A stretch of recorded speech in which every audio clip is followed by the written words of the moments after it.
अगर घड़ी को वोट दिया तो मोदी के काम आएगा, अगर घड़ी का वोट दिया तो योगी के काम आएगा, अगर घड़ी का वोट दिया तो महाराष्ट्र का अमन चैन बिगाड़ने वालों को काम आएगा, अगर घड़ी का वोट दिया तो समाज को बांटने वालों को काम आएगा। इसलिए हमें जोड़ना है, न बटिए न कटिए, मिलके भाजपा को बटिए। दिल्ली का दहाड़ नेता और मुमरा में आया विरोधियों को पछाड़ नेता। मैं सुल्तान रिजवी और आप देख रहे हैं DDS TV। दर्शकों, इस वक्त मैं मुमरा के अलमास कॉलोनी इलाके में हूँ और यहाँ पर जितेंद्र रावत चुनावी जनसभा हो रही है और इस जनसभा में खासकर आम आदमी पार्टी के सांसद संजय सिंह आए और उन्होंने खूब जमकर विरोधियों पर बरसे हैं और अपील किया है कि अब जो है घड़ी बंद हो चुकी है और जितेंद्र रावत को जिताना है।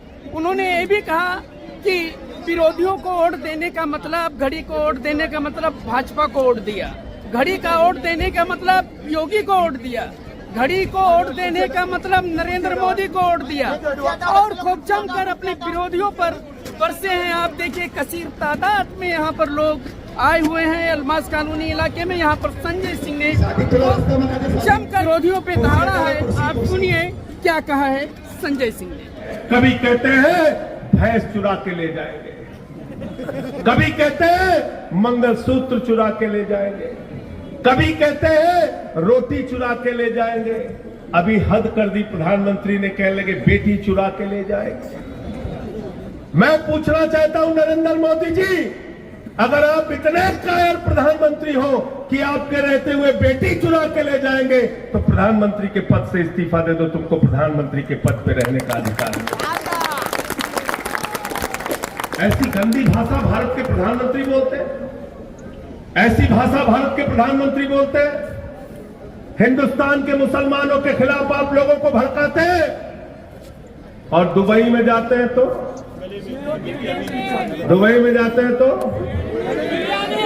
देखे हुए शाहरुख खान भी ऐसे फिल्मों में नहीं मिलता होगा गले हीरोइन से जैसे मोदी जी मिलते हैं शेख। देखे हो नहीं देखे हो? देखे हो ना, शेखों को एकदम गले लगा लेते हैं। कतर की मस्जिद में जाएंगे वहां गले लगा देंगे, दुबई की मस्जिद में जाएंगे वहां गले लगा देंगे। क्यों लगाते हैं गले? कभी सोचा आपने? क्योंकि वहां पर नरेंद्र मोदी के भतीजे जय शाह का धंधा चलता है, धंधा चलता है। जहां धंधा चलेगा वहां धर्म पीछे और हिंदुस्तान में मुसलमानों के खिलाफ भड़काना है। मैं तो कहता हूं मोदी जी, कतर के मुसलमानों से इतना प्यार है, दुबई के मुसलमानों से इतना प्यार है, थोड़ा इससे समीम से भी प्यार कर लो, इसको भी गले लगा लो। कभी यहां भी मस्जिद में घूम के आ जाओ। ये नफरत की बातें बंद करो, इससे कुछ भी हासिल होने वाला नहीं है।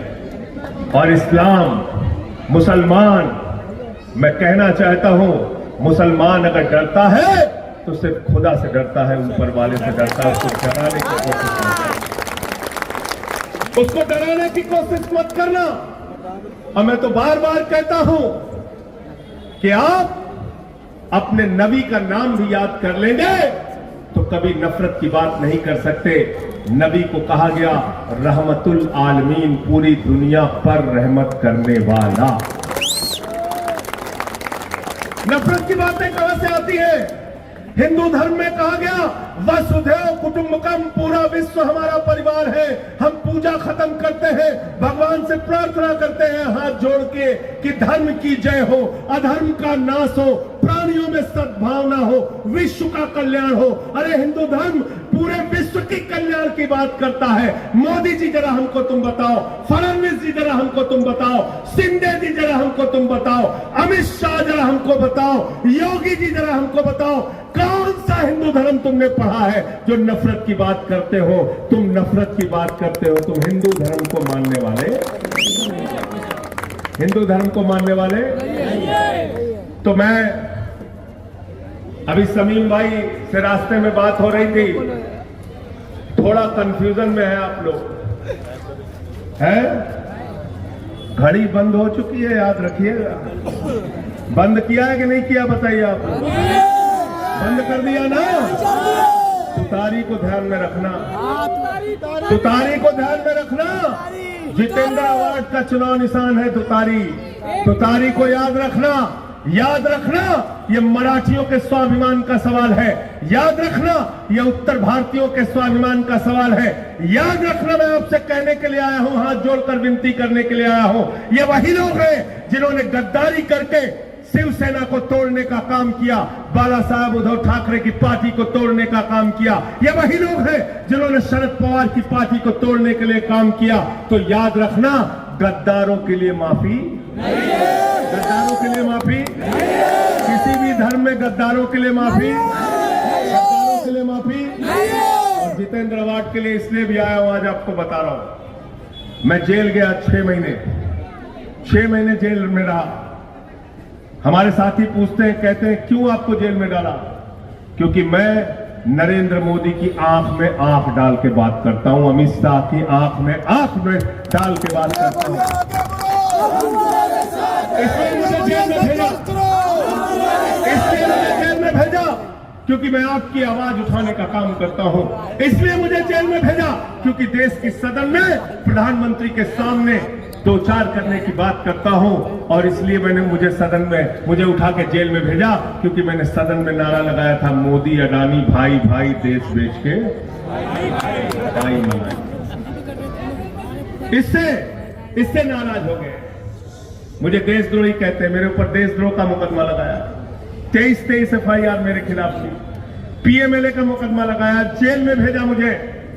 और मुझे ये बताते हुए फख्र हो रहा है कि जब मैं जेल में था तो मेरे लिए यहां से जितेंद्र अवार्ड चल के मेरे परिवार से मिलने दिल्ली गए थे, इसलिए उनके लिए आया। ये समीम उनके साथ गए, हमारे मदनी भाई साथ गए थे, एहसान भाई साथ में गए। तो जो सुख दुख के साथी होते हैं, जिम्मेदारी और फर्ज बनता है उनके साथ खड़े हो। मैं आपसे हाथ जोड़कर विनती करने के लिए आया हूं, किसी घड़ी बड़ी के चक्कर में मत पड़िएगा। गलत तो नहीं कह रहा हूं?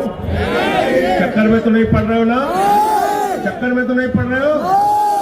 चक्कर में तो नहीं पड़ रहे हो ना? अगर घड़ी को वोट देना है, इससे बढ़िया कमल को वोट देके चले आना। गलत तो नहीं कह रहा हूं? अगर घड़ी को वोट देना चाहते हो तो नरेंद्र मोदी को वोट दे देना। अगर घड़ी को वोट देना चाहते हो तो भारतीय जनता पार्टी को वोट दे देना। अगर घड़ी को वोट देना चाहते हो तो योगी आदित्यनाथ को वोट दे देना। अगर घड़ी को वोट देना चाहते हो तो नफरत फैलाने वालों को वोट दे देना। क्योंकि घड़ी का एक एक वोट नरेंद्र मोदी के लिए काम करेगा, योगी के लिए काम करेगा, नफरत फैलाने वालों के लिए काम करेगा। इसलिए उसके चक्कर में पड़ रहा है क्या? क्या चाहते हो? नफरत वालों को वोट देना चाहते हो क्या? नफरत वालों को वोट देना चाहते हो क्या? अगर घड़ी को वोट दिया तो मोदी के काम आएगा। अगर घड़ी को वोट दिया तो योगी के काम आएगा। अगर घड़ी को वोट दिया तो महाराष्ट्र का अमन चैन बिगाड़ने वालों को काम आएगा। अगर घड़ी को वोट दिया तो समाज को बांटने वालों को काम आएगा। इसलिए हमें जोड़ना है, न बटिए न कटिए मिलके भाजपा को, न बटिए न कटिए मिलके भाजपा को। बहुत बहुत शुक्रिया, बहुत बहुत धन्यवाद। इंकलाब।